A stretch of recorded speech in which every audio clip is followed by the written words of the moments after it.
Okay, good to go? Okay, well thank you for being here. Today, first of all I should introduce myself. My name is Lloyd Williams. I'm the National Secretary of the Health Services Union. Thank you for being here today. Today I'm joined by providers from the disability services sector and also disability support workers from Victoria and Tasmania. And our provider representatives will also speak, as will a number of our disability support workers, and they'll introduce themselves as they come to the microphone.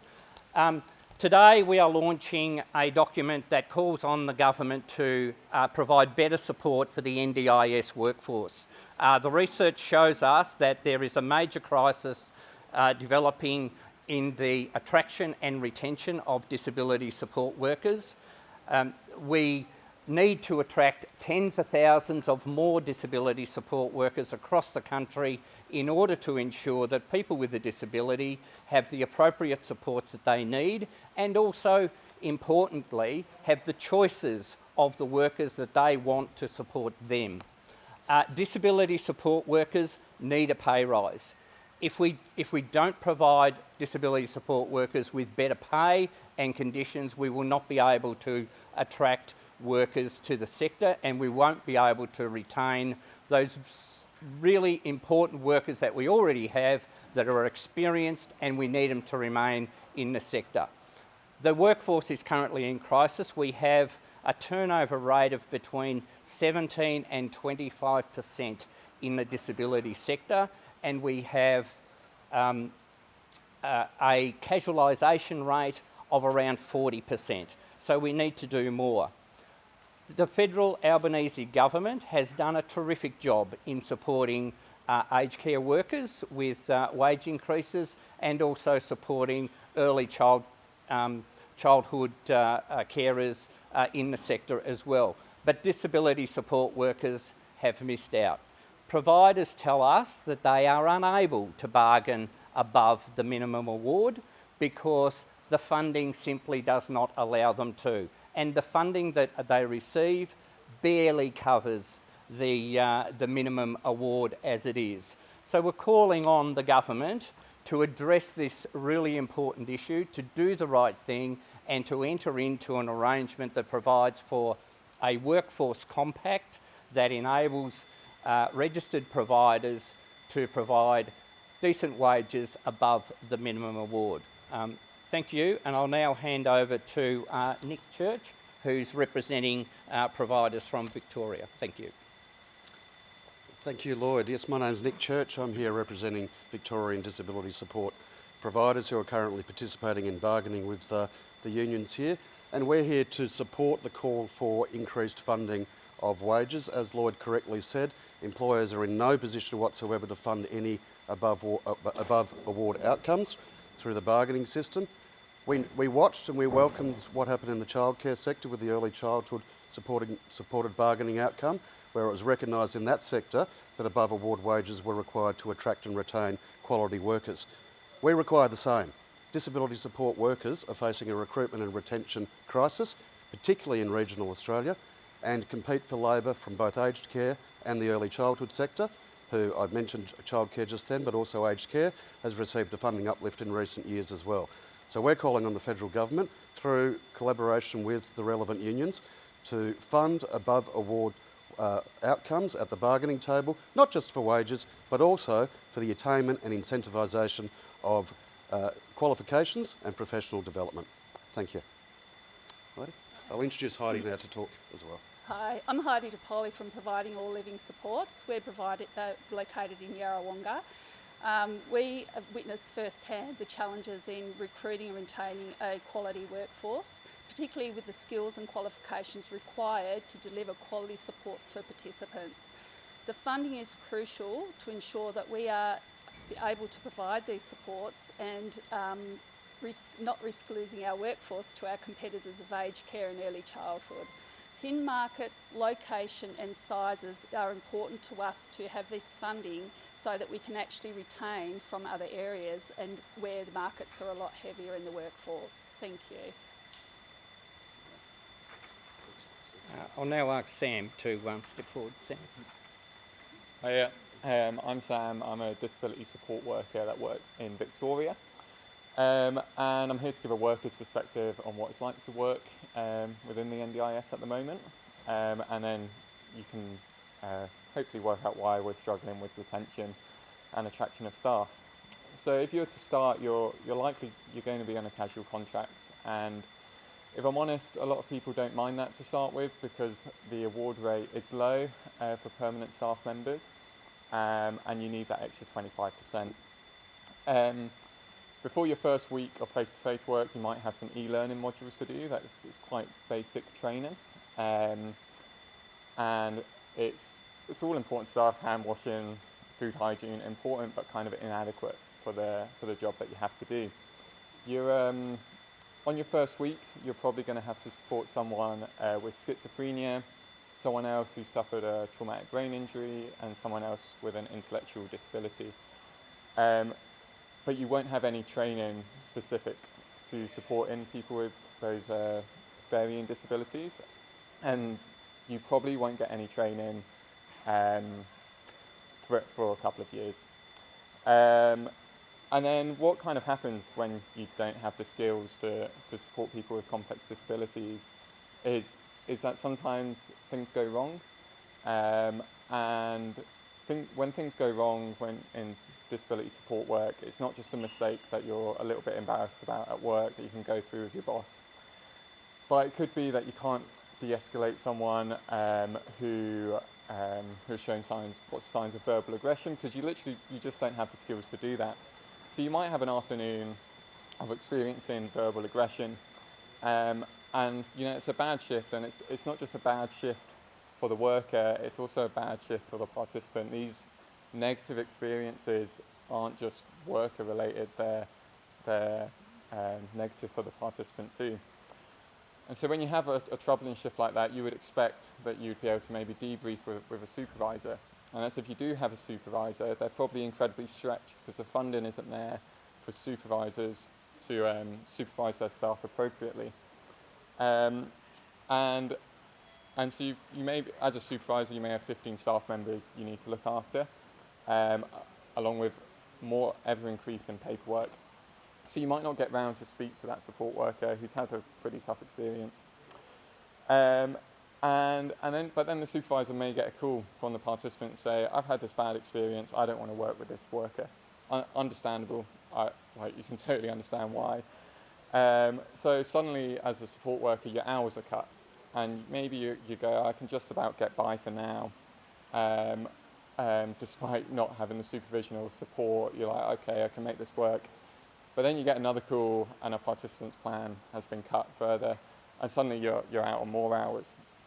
Suddenly you're quite stressed because the work's hard, you've not been provided the training for it, and then you're not getting the support to follow up on that. And maybe you're ill at that point, and you need to spend some time off work. But you're casual, so you have a choice. You either lose out on more pay, or you turn up to work sick, and I don't think that's a choice that anybody wants to make. But despite these challenges, maybe you pay for some of your own professional development elsewhere, and you gain more skills, and you end up loving the job. I used to tell people that this job is the best job in the world, and I stick by that when you have the training and you have the conditions for that. But at the moment, if you had just gone through that experience that I just described, you'd probably laugh me off, which is really sad. So let's say you work as a support worker for a couple of years, and then you're like, what's the career path? And the truth is there is little to no career path, unfortunately, for disability support workers. I'm 26, I'm a residential supervisor. I would love to work in disability support for my whole life, but I don't really know where the options are for that. So that's why we're asking for the government to fund $5 more per hour. So it gives workers and unions the chance to bargain for not just better pay, but to ensure that training is funded, to ensure that the complex job that we do is valued appropriately, and that we can develop a career path. And I think the government has a choice now. We're getting negative outcomes, not just for workers like myself, but also for the people that we support, and I hope they make a choice that takes us in the opposite direction. So yeah, just give us something to vote for. Thank you. And John. Hi guys, I'm John, based in Hobart. Not just a disability support worker, our roles actually, we're nursing, we're counselling, we're admin, we're accounting, we just throw a whole handful of tasks, skills in there, what we're just not getting rewarded for. So basically, I could probably leave my job now and go and be a TA, teacher's assistant, get the same pay, less responsibilities, and they've got so many people doing that. So I'm here for one, pay rise, mainly though just be recognised for our skills. Yeah, thank you. Okay. Thank you. Happy to take questions. For those of for people watching at home, they might have heard a year ago about the Fair Work Commission ruling for a wage increase in some cases up to sort of nearly 30%. That was in March. Why wasn't that enough? What are you asking for today that what happened last year didn't achieve? So as I said before, the government has done a terrific job in supporting aged care workers. But aged care workers are paid under a different award than what disability support workers are paid under. So these workers are asking for a $5 uplift per hour, which will cost much less than what the government quite appropriately provided support for aged care workers. That was a cost of approximately $15 billion over the forward estimates. The early childhood wage increase that the government has also funded costs around $3.5 billion. Our asks for disability support workers costs around just under $1 billion over the next 3 years, and that's because it's focused on key providers who provide complex supports for people with a disability. So we think it's entirely doable, but the reason why the previous increase didn't go to these workers because it was a different award. Totally. And we are in a period of reform Yes. for disability in the NDIS. A lot of different things are happening, from legislation to a whole new system of foundational supports that very well might need Yes. disabled disability workers. Apologies. So if this isn't done, these sorts of wage increases, what does that mean? Would these reforms be harder to implement if possible? Can you give us the context of that? Yes, we know that the scheme will continue to grow at 8% per year. That's the target at the moment. It's growing by more than that. The government's own reports show that there are about 100,000 workers short.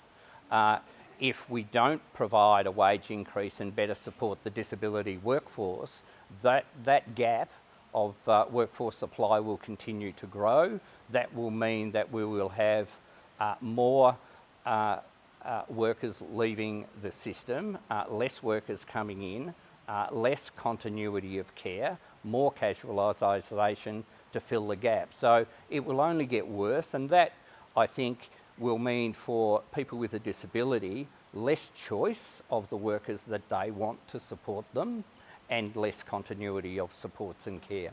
Regarding the increase last year, the government is very clear that it values the care economy. It does. Childcare, aged care. Why do you think disability hasn't quite been captured in that way? There is such a recognition of the care economy broadly. What's happened there?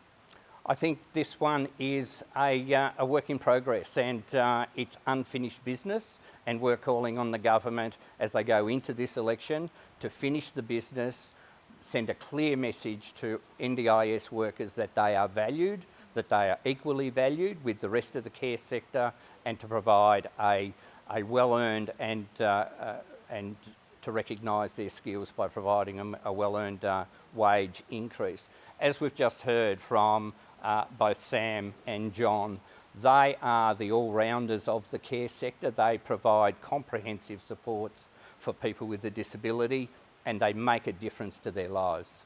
Are you worried about the demands on the workforce? We don't quite know what foundation support's going to look like. They are going to support support people probably with milder disabilities, but there is going to be a hole in the system supports. Do you have any worries about what that's going to mean to the workforce and uncertainty at the moment? Look, our concern is that for people that our members are working for, with people with complex disabilities, will start to miss out, that there'll be less supports for them because of the workforce shortages. In terms of the foundational supports, they will provide a whole range of new demands on the service system. So we need to make sure that we have a comprehensive workforce strategy to make sure that the NDIS can grow as it's envisaged.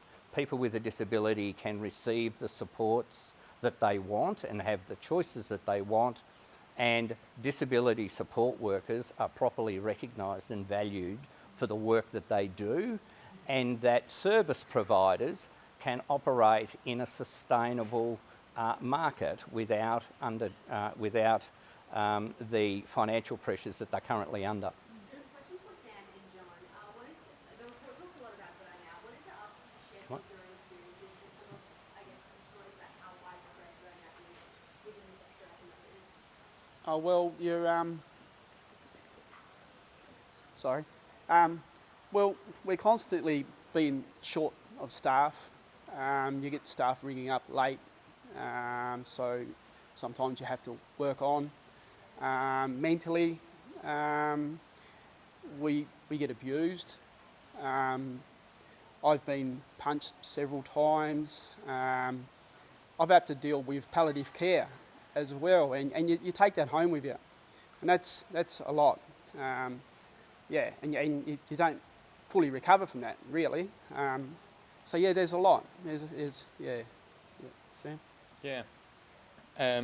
So I'd come back to what I kind of described earlier, and kind of following on from what John said. The work we do is really hard. You can have some really quite negative experiences at work, like John described, gave a couple of examples there. And the thing is that when you're not getting trained, those experiences, those negative experiences increase. So you're having more and more negative experiences, and then you're not getting that support and supervision that's required after. So if you're having all of these negative experiences, whether that's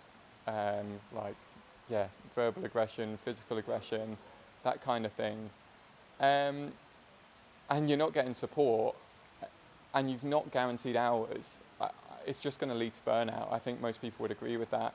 And it's a shame to focus on the negative experiences, because like I said, I love this job, and I want more people to have more positive experiences, both workers and those we support. But at the moment, unless there isn't a change, that's not going to happen. Do you feel that disability support workers aren't as valued as aged care or childcare workers, and why there hasn't been raised in the sector yet? Yeah, so whether we're less valued or our role is maybe less understood by those who make those decisions, but I would say if you speak to not just disability support workers, but if you speak to occupational therapists, you speak to physiotherapists, neuropsychologists that work in the NDIS, and ask them if they can do their job effectively without skilled support workers, I think they'd all tell you no. And yeah, whether we're not valued, it definitely feels like that. I mean, you can look at pay as just as an indicator. So yeah. So what have you been hearing back from the government or opposition? Any kind of sense of how much they're hearing you, any availability in the budget or lack thereof? Well, as I said before, Sarah, that this is unfinished business. We were working with former Minister Bill Shorten on the Workforce Compact. We do feel that the government understands our ask, but we now feel that we need to press this issue on behalf of disability support workers, because they have not been recognised, they have missed out. The rest of the care sector has been well supported, and quite rightly so, by the Albanese government. Over the 9 years of the coalition government, disability support workers, aged care and early childhood workers. They were all ignored by the previous government. So I do want to recognise the work that the government has done, but it is not acceptable that the NDIS workers who make a difference to people's lives should miss out. It's time to now correct that and properly reward disability support workers for the difference they make in people's lives.